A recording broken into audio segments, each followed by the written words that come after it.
Hi, I'm Judith. I'm a Canadian. I'm over 80 years old. And this is part two of the videos on purpose, on having a purpose. So before we get started, I'd love it if you could like or subscribe or comment, do anything like that. And watch to the end, please, because that really helps the algorithm if you think there's any value at all. I know my videos are a bit long, but I'm hoping you'll be able to, you can listen and you don't have to be watching. You can be doing something else while you're listening because it's just me sitting here. Okay, so I'm doing this right after I recorded the other one. A couple of things I didn't say in that video, I suppose. This is part two, as I said, and I'm going to talk about my own mission statement or my own statement of purpose for my life.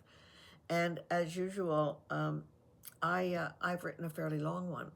And so, I'll just, in case you're coming to this before you've seen part one, let me just recap.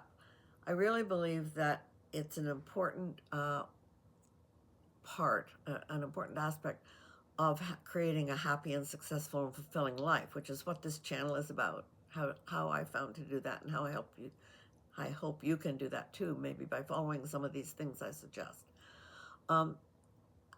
One of the really key things is to live with purpose or intention, to have a purpose in your life. And I'm going to talk here about life purpose. I talked in the other video about daily purposes and yearly purposes and just project purposes and various kinds of purposes that you can have that help you to get up in the morning and get on with your day and accomplish something. But and I talked also about how purposes that are more about being and then doing and then having are that's the right order of things to create happiness, and also purposes that are in service to a higher good. What I didn't say, and I likely could have said, is that some people can live a life of very great purpose without ever writing it down or without ever putting it into words. And again, the story I told in the last one about Jesus saying, "By your fruit shall ye know them," is indicative of that. There are people who may not ever articulate that they have a life mission or a life purpose, but at the end of their life, or at the end of, when they die, other people can look, or maybe even while they're still alive, and say, that person's purpose or mission was definitely A, B, or C, depending, because of what they did. You could see what their purpose was, what their mission was, because they lived it. There are, however, people that unfortunately die and really you couldn't say what their purpose is, because they've kind of just drifted through life and gotten through and haven't created anything much of value or given themselves over to creating much of value. And that's a sad thing. And that may be circumstances, but it may be not knowing how to do it, but it may also just be lethargy or not knowing what to do. So hopefully my videos will spare you from that, not knowing what to do. And you likely know it anyway.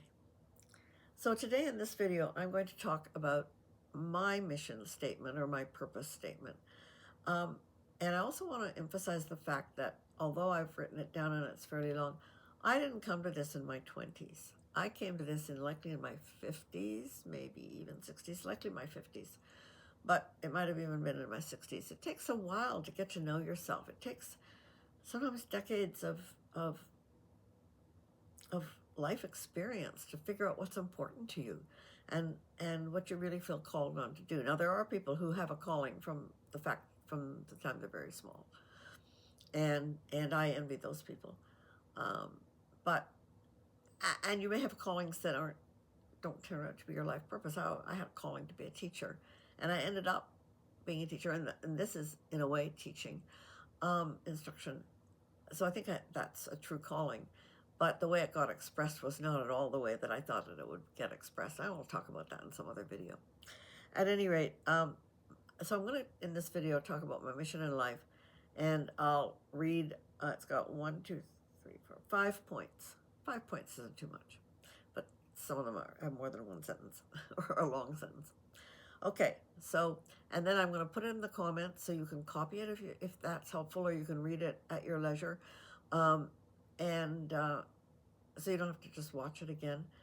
But it came after a lot of consideration and a lot of tweaking, and it didn't just flow out one day. I worked on it, I think. And I needed that because I have ADHD. My brain is a bit squirrely. I forget things. I lose focus. And so I keep it in the back of my master book of lists that I've talked about. I keep it in the back of that, and I read it occasionally. I keep it on my phone as a note or a reminder or a document, whatever you can put them in there. Um, and I read it occasionally there. I like to have it written in several other places as well. So I don't read it every day, but I did for a period of time after I wrote it in order to help to impress it on my mind. And I write it out again every so often too, because I believe that it then goes from my head down into my gut through my arm in a way that helps it to sink into my subconscious. So anyway, again, take what you like and leave the rest. Your mission may be completely different, but this one may give you some ideas for things that you want to include in your sense of purpose. So my mission in life is, it says, 1, to live every day that is gifted to me with gratitude, attention, discipline, purpose, laughter, and a spirit of adventure. So I'm just going to talk a bit about why I think that's important. Um, it's important for me that I have something that I can focus on a daily basis, because life gets lived day by day and moment by moment, and we're told that's where God is too, is in the moment, not in the future, not in the past, but in the moment and in the day, and so it's important for me that my mission starts out about living every day, and then it is every day that is gifted to me, because I never want to forget that life is a great gift, that that I didn't create it. I didn't create me. My parents did, but they did because of this world, because of this human facility we have for creating other beings. So I want to always say that it's a day that is gifted to me. It's a present. It's in the present. You stay in the present with the present of life. And I want to do that with gratitude. That's pretty obvious. With attention, so that I'm mindful of what's going on around me, and I can drift off into other things, so I don't pay attention to anything. With discipline, which has always been hard for me. I've talked a lot about habits and routines and things that I've developed, and how to develop a sense of order. And that's been a struggle for me. It's why I spend so much time on it with you. Purpose, which I just talked about in the last video, and which I think is pretty evident. And then with laughter and a spirit of adventure, because I want my days to be filled with joy, and usually laughter indicates joy, not just laughing at the mishaps of others or whatever. I think of it as being joyful laughter because of joy, and a spirit of adventure, because I want to see life as being more than just a mundane series of things I have to get through. So that's number 1. To live every day that is gifted to me with gratitude, attention, discipline, purpose, laughter, and a spirit of adventure. The second thing, number 2, to bring assertiveness, judgment, integrity, courtesy, respect, truth, loyalty, empathy, and love to all my dealings with others. Now, I have learned over the years that besides my own health and paying attention to my own life and taking care of my own business, the other people in my life are the most important thing without exception. They, whether it's a partner, whether it was my husband or my current partner, whether it's my family and friends, but also just everyday people I meet. And I collect friends from all over the world. All the people in the world that I don't know are likely just people waiting to be my friends, Um, I, I love people. But on the other hand, I have the need also, and I'm a very trusting soul because I grew up in a very secure environment. And so I always have to bring a sense of judgment and also assertiveness. I early in life was a people pleaser, and I would do and say things just to please others, to get them to like me. And I wasn't always assertive about what I needed or wanted or believed. And so that's why it starts with those qualities. So I need to bring into my dealings with others, to all my dealings with others, I need to bring assertiveness, to say in a kindly and but honest way, to say my truth. Judgment, so that I don't just fall for people who may be not treating me well, or who are lying, or who are cheating, or whatever. So judgment. I need to always have integrity in my dealings with others. And that means honesty. Of course, it means cash register honesty, but it also means a certain amount of character, of doing what I say I will, and so on. I'm going to talk about dealings with others in other videos. Courtesy, I hope always to be polite. I'm not always polite, but I think I am polite 99.9% of the time. Respect for other people. I don't believe that any other human being on earth should be treated with disrespect, should be sworn at, should be yelled at, should be disabused. Have I ever yelled at someone? Usually someone really important to me, yes. But I need to respect my partner, my friends, my family. I need to respect their values as well as my own. Uh, uh, and then truth, again, honesty. Loyalty, I should be loyal to the people, especially those I love and who care about me and who are in my life. Empathy toward others, to try to understand where they are, to see if I can walk a mile in their shoes. And love. And obviously I'm talking not just about romantic love, I'm talking about philo, the love of a human being, that you can love the human. When you say namaste, which is not part of my religion, but you get that in yoga class, namaste, you're saluting the God within the other person, the spirit within the other person. That kind of love, the love that a brotherly love, of a sense of love for humanity, seeing them as children of God as well, that are just as worthy of every right and privilege and respect as any other. So that's what I'm trying to do in my relationships, to bring assertiveness, judgment, integrity, courtesy, respect, truth, loyalty, empathy, and love to all my dealings with others. Do I always manage it? No, but I try. And this reminds me that that's where I'm aiming. Number 3, to become all I can be, to stretch toward physical, emotional, mental, and spiritual wisdom and well-being. This is really important to me. I've always felt that becoming all that I can be, in the best sense of the word, always, it is what we're all here on earth for, I think, to live up to our potential. We all have way more potential than we achieve usually.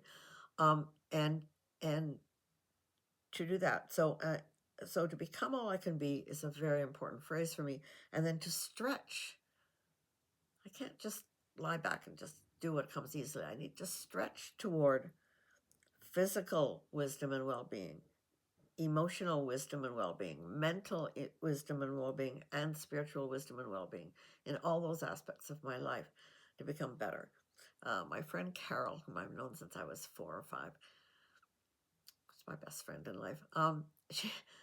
She tells me that when we were in high school, I used to say, good, better, best. I'll never let it rest till my good is better and my better best. Now, I've talked in other videos about how I've had to let go of perfectionism, but it's the same thing. It's always the idea of trying to become all that I can be. Number 4 is to devote my energy, talents, skills, creativity, knowledge, and wisdom to accomplish my highest dreams, trusting that they come from God, and through them to serve others now and in future generations. Now, this applies to my work, to my career. It applies to anything I'm doing to help other people, including these videos, right?